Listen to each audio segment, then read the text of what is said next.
Otra capa de la cual les quiero hablar, y es quizás la más ignorada en el tiempo, es de la adventicia, ¿sí? La adventicia que actualmente se le atribuye, como les escribí acá, un rol activo en la homeostasis de la pared vascular, durante muchos años fue ignorada. Si ustedes buscan en PubMed actualmente cuál es el número de trabajos que hablan de la adventicia y los años de publicación, van a ver que no son tantos trabajos como para otros temas, ¿sí? Que son del 4 o 5 veces más en número de artículos, sino que además están comprimidos o compactados en los últimos años, fundamentalmente, estos trabajos, ¿sí? Porque antes si bien se describió hace muchos años, no se le prestaba tanto atención a esta capa de la pared vascular.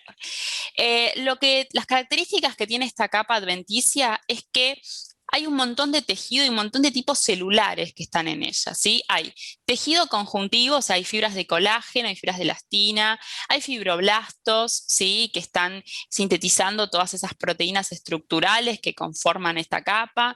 Hay células inflamatorias residentes, ¿sí? Que están allí de manera quiescente, o sea, no están activas, pero que pueden ser activadas. Están los vasos que irrigan la pared externa, la parte externa de la pared de la capa media, en los grandes vasos, y también hay células nerviosas porque están las terminales nerviosas que allí llegan. Es decir, que tenemos un gran número de células y que obviamente todo lo que se vuelca allí puede impactar en la capa media y puede impactar luego también en la capa íntima de la pared vascular, ¿sí? Lo que también es interesante es que las moléculas, las macromoléculas, las partículas que provienen de la sangre, ¿sí? Que pueden alcanzar la adventicia por algún tipo de transporte particular, pueden volver a la circulación sistémica si son captadas por los vasovasorum o por los capilares linfáticos que también están presentes allí en la adventicia. Esto es el esquema un poco de lo que les comentaba recién, en donde ustedes ven en esta última capa, ¿sí? Los diferentes tipos de células que pueden encontrar allí, la composición que tiene, y obviamente si hablamos de que hay células del sistema inmune residentes, quiescentes, son células que pueden ser activadas ante alguna injuria, ante el daño, y que pueden ser las promotoras de ese grado bajo de inflamación que está presente en la pared vascular cuando hay daño, cuando hay envejecimiento. Es interesante porque se sabe, ¿sí? Que con el envejecimiento se asocia una disfunción, ¿sí? De todo el sistema de citoquinas, en el que no voy a ahondar demasiado por cuestiones de tiempo, pero que se sabe que todas estas células del sistema inmune, tanto de la inmunidad innata como de la inmunidad adquirida, tienen cambios en el perfil de la expresión de las distintas citoquinas que producen a medida que avanza la edad del individuo, ¿no? Entonces, estas células que estaban presentes en la capa adventicia pueden contribuir a esa inflamación de bajo grado. Pero además, como les decía, allí hay fibroblastos, y esos fibroblastos, ¿sí? Pueden ser activados, pueden secretar TGF beta, que es un factor de crecimiento que promueve, ¿sí? Un cambio fenotípico en la célula muscular lisa, y de esa manera también la capa adventicia puede estar modulando lo que le sucede a la capa media vascular. No solamente esto sucede con el envejecimiento, esto también sucede ante la injuria, ¿sí? Esta capa adventicia también se activa ante la injuria, ante la enfermedad. Este es un ejemplo en donde es una rata, el cual se trabajó con la arteria aorta.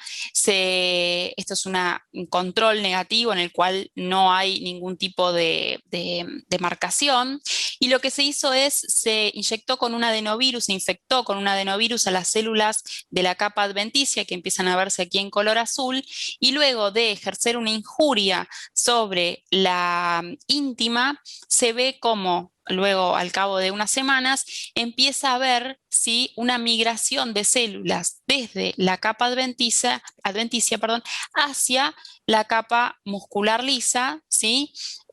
Y cómo empieza a haber esta invasión celular, ¿no? Entonces esto habla de que es una capa que, más allá de que el daño se produzca, o a pesar de que el daño se puede producir en la capa íntima, puede modular lo que le termina pasando a la capa media. Esto simplemente se los dejo a modo de recordatorio para que luego lo puedan repasar, ¿sí? Y lo que sí quiero mencionarles es que en la patología, particularmente en el desarrollo de aterosclerosis, se sabe que hay una interconexión hoy en día entre las señales que provienen desde dentro del vaso y que están mediadas fundamentalmente por la disfunción endotelial, y también desde fuera del vaso, ¿sí? No solamente desde la capa adventicia, sino también del tejido adiposo perivascular que rodea ese vaso y que aporta todas las adipoquinas que pueda secretar ese tejido adiposo, como la leptina, factores inflamatorios como el factor de necrosis tumoral alfa, sino que también las propias células del sistema inmune que están en ese tejido, ¿sí? Y aquí, este es un trabajo muy interesante del 2019, en el que se ve, ¿sí?, cómo tanto el tejido perivascular, el tejido adiposo perivascular, tiene una relación o una regulación diferencial dependiendo de la edad, ¿sí?, en la formación de neoíntima, ¿sí? Y estas son las citoquinas o los factores en general que se encuentran involucrados y alterados, ¿sí?, en ese tejido perivascular y en el tejido compuesto por la parte adiposa, ¿sí?, en el tejido perivascular adiposo. Bien, para tratar de ir cerrando y de ir dando un poco una idea de qué es lo que sucede en el envejecimiento vascular y en la enfermedad, tenemos entonces que tener en claro que tenemos distintos tipos de vasos, arterias elásticas, arterias musculares, que en cada una de ellas van a suceder cambios estructurales diferenciales y que de esa manera su función se va a ver alterada. Sin entrar en el detalle de cada una de las características, podemos decir, por ejemplo, que en la aorta el grosor de la capa media no muestra una diferencia significativa a medida que se avanza en la edad, ¿sí?, pero que la túnica íntima se engrosa, ¿sí?, a medida que se envejece. Lo que podemos decir de carótida, por ejemplo, es que sí hay un aumento significativo de hasta 2 o 3 veces en el grosor de la relación íntima media, ¿sí? Mientras que en las arterias musculares, sí, las alteraciones son relativamente, comparado con las anteriores, un poco más leves, que hay también, por supuesto, proliferación, que hay hipertrofia, que hay migración de células musculares lisas, que se acumula colágenos y proteoglicanos en la pared, pero que la rigidez permanece relativamente sin cambios durante la edad, ¿sí?, diciendo entonces que las propiedades mecánicas contribuyen en realidad poco o nada a los cambios en la presión de pulso relacionado con la edad, pero sí la función endotelial que tiene un alto deterioro en este segmento contribuye a los cambios que tenemos en la presión de pulso que se relacionan con la edad. Por otra parte, en arteriolas y a nivel capilar, allí también vemos diferencias, por supuesto, en las arteriolas porque hay una disminución con la edad del diámetro de la luz, ¿sí?, hay un aumento de la relación luz media, ¿sí? También hay diferencias y se observaron diferencias de sexo entre estos cambios que se suceden en las arteriolas. También, obviamente, está altamente impactado todo lo que es la función endotelial en este segmento vascular, al igual de lo que ocurre a nivel capilar, que obviamente lo que sucede y que todos conocemos es una disminución de la densidad capilar y del lumen, ¿sí?, de la luz de ese capilar con la edad. Estas alteraciones que se van sucediendo con el envejecimiento obviamente pueden asociarse, más allá del normal el proceso de envejecimiento, se pueden ir asociando con distintas enfermedades que clásicamente las asociamos con la edad adulta, ¿sí?, en donde se acompañan de disfunción endotelial y de, obviamente, toda la alteración morfológica de ese tejido. Sin entrar demasiado en detalle por cuestiones de tiempo, ¿sí? Me voy a detener en el riñón particularmente, en donde se sabe que la célula endotelial con el envejecimiento cambia a un perfil donde la angiopoyetina 2, ¿sí? Que es una proteína que se secreta y que tiene efectos de bloqueo sobre la vía de angiopoyetina 1, TIE2, que es su receptor, se promueven cambios que favorecen el proceso inflamatorio y favorecen la injuria vascular.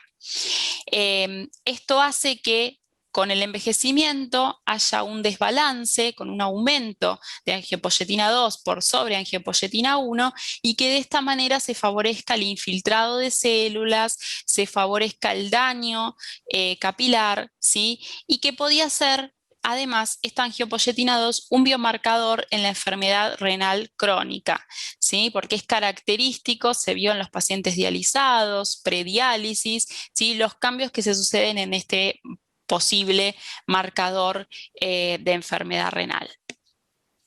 Y por el otro lado, en cuanto al cerebro, ¿sí? Que los cambios vasculares y el daño de la función vascular se asocia mucho con el desarrollo de enfermedades neurodegenerativas, como la enfermedad de Alzheimer y distintas otras patologías. Sabemos que el cerebro es un órgano que tiene un alto flujo, tiene baja impedancia y que entonces el cerebro está constantemente expuesto a una tensión pulsátil hemodinámica, ¿no? Y si sumamos la rigidez arterial que se promueve con el envejecimiento, el aumento de la presión de pulso, obviamente la resistencia cerebrovascular se puede ver afectada y esto generar hipoperfusión. Y de hecho se ve que ya desde edades tempranas se puede detectar a partir de los 40 años que hay un aumento del flujo sanguíneo cerebral total y una disminución de flujo sanguíneo cerebral total y un aumento del flujo sanguíneo cerebral sistólico y pulsátil a nivel de arteria cerebral media, anterior y posterior. Y que en etapas más tardías en la vida, ya a partir de los 60 años, hay una mayor reducción del flujo sanguíneo cerebral cortical que se asocia entonces con el envejecimiento y que no es de forma lineal, sino que una pasada cierta barrera de edad, cierta barrera de acumulación de estos daños, no es un proceso lineal, sino que se vuelve abrupto esa reducción del flujo sanguíneo cerebral. Entonces, si pensamos en los dos extremos, ¿sí? De la vida que podemos pensar, ¿sí? Como aquí les esquematizo, un niño recién nacido, el adulto mayor, tenemos que ver qué es lo que va sucediendo y a qué nos vamos exponiendo durante las distintas etapas de la vida. Es más, les diría que eso también importa qué es lo que sucede en etapas previas, ¿sí? En etapas más tempranas aún, ya durante la vida fetal, para ver cómo llegamos, ¿sí? Desde un vaso sano, con un endotelio funcional, con una pared muscular lisa que tenga su capacidad, que conserve su capacidad contráctil, a un envejecimiento que puede ser sano o que puede haber acumulado tantos daños durante el desarrollo de vida, más la carga genética, obviamente, que tenga ese individuo, que se acompañe de daños que se visualicen o que se puedan observar mediante signos y síntomas de enfermedad. Muchas gracias por su atención.